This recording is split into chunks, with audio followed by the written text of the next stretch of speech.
आणि हाच फार मोठा धोका होता, पण रिटेल इन्व्हेस्टर्सला तो कळलाच नाही, कळत नाही, कधीही कळणारही नाही.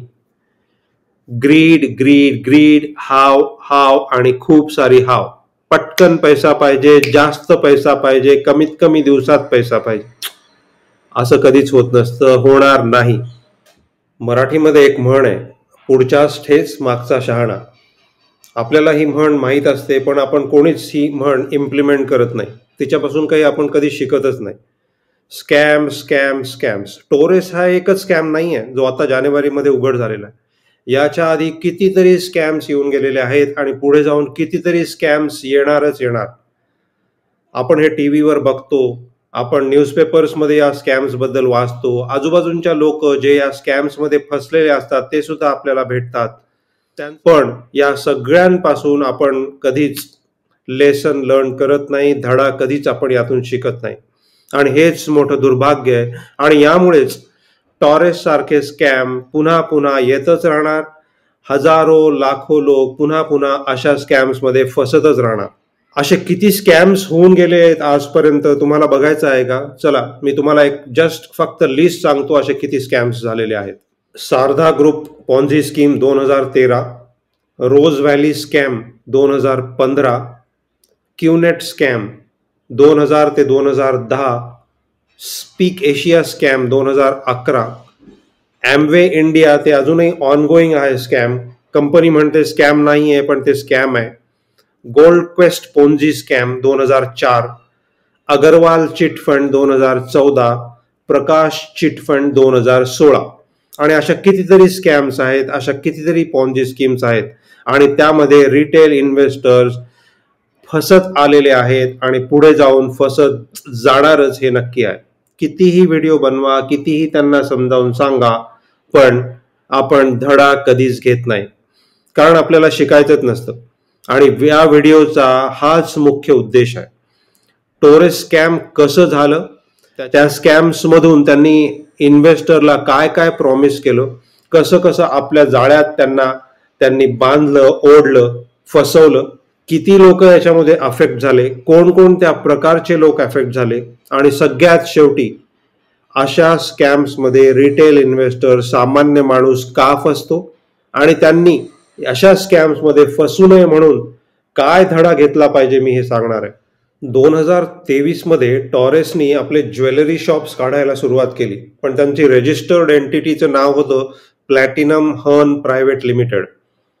ही कंपनी त्यांनी 2023 मध्ये रजिस्टर केली.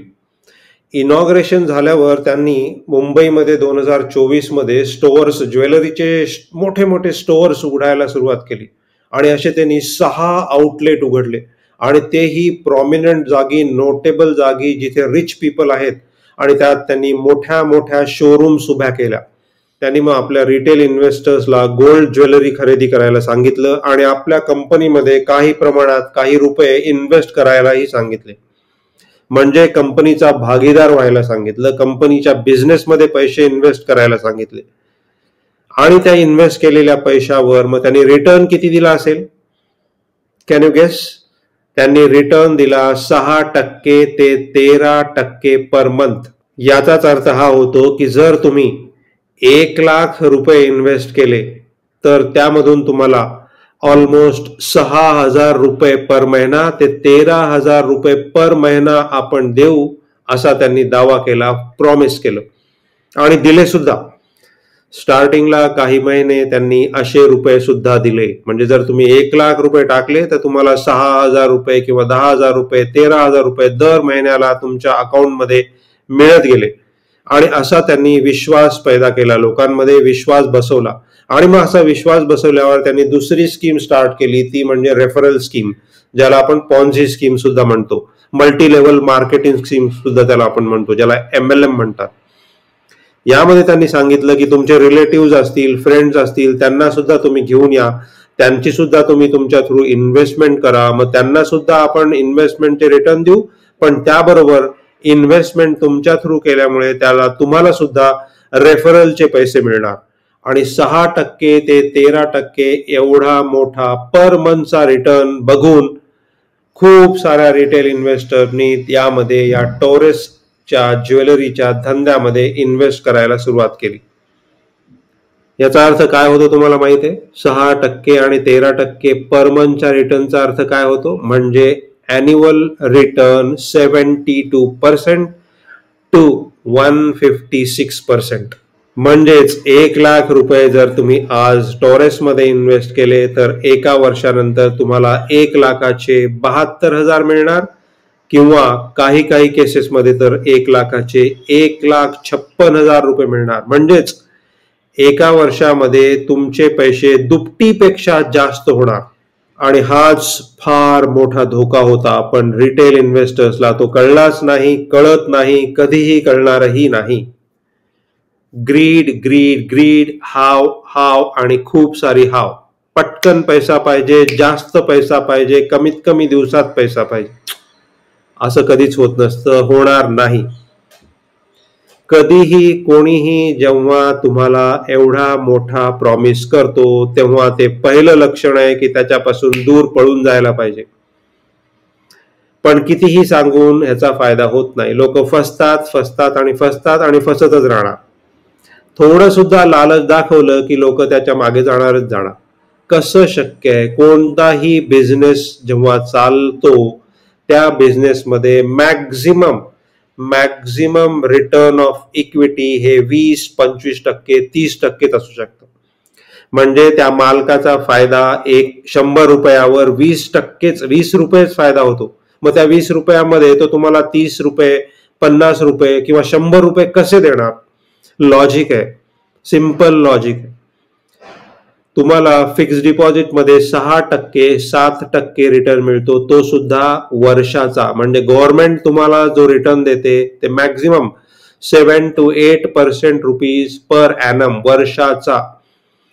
स्टॉक मार्केटमध्ये जरी तुम्ही पैसे लावले, कोणत्याही चांगल्या कंपनीत पैसे लावले, तरीही स्टॉक मार्केटमध्ये सुद्धा रिटर्न तुम्ही मॅक्झिमम एक्सपेक्ट करायला पाहिजे. फक्त आणि फक्त मॅक्झिमम म्हणतोय मी 15% रिटर्न, तोही लॉंग ड्युरेशन मध्ये. Long duration over a period of 5, 10, 15 years जर तुम्ही बघितलं सायकल, तर कधी 10% रिटर्न मिळालाय, कधी 15% मिळालाय, कधी -10% मिळालाय, कधी -20% मिळालाय. पण on an average over a period of time stock market म्हणा, म्युच्युअल फंड म्हणा, तुम्ही 12 ते 15% रिटर्न एक्सपेक्ट करू शकत नाही, करायला नाही पाहिजे.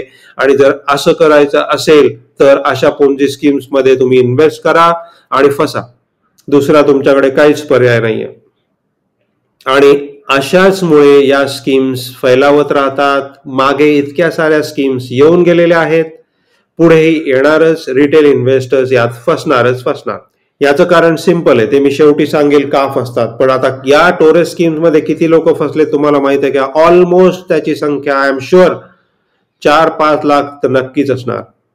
रजिस्टर्ड FIRs मध्ये त्यांनी 1.25 लाख आहेत, पण असे बरेचसे लोक आहेत अजून त्यांनी रजिस्टर्ड FIR केली सुद्धा नसणार आहे.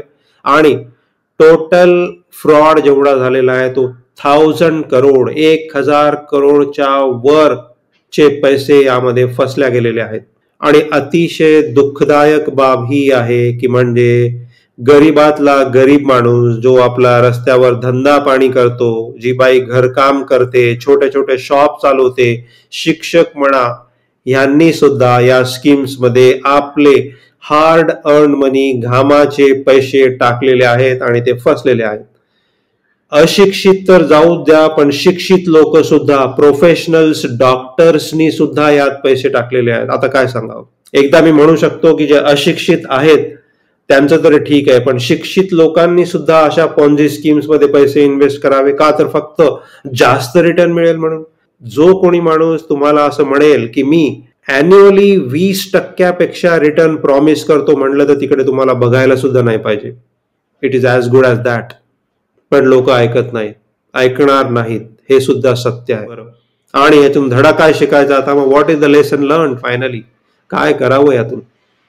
सगळ्यात पहिला लेसन लर्न म्हणजे जसं मी आधीच सांगितलं, कोणीही तुम्हाला असं जर म्हणेल की मी 20% अॅन्युअल रिटर्न पेक्षा जास्त रिटर्न देतो तर तिकडे बघायला सुद्धा नाही पाहिजे. 20% अॅन्युअल रिटर्नचा अर्थ होतो मंथली ऑलमोस्ट 1.5% ते 2%. That's all.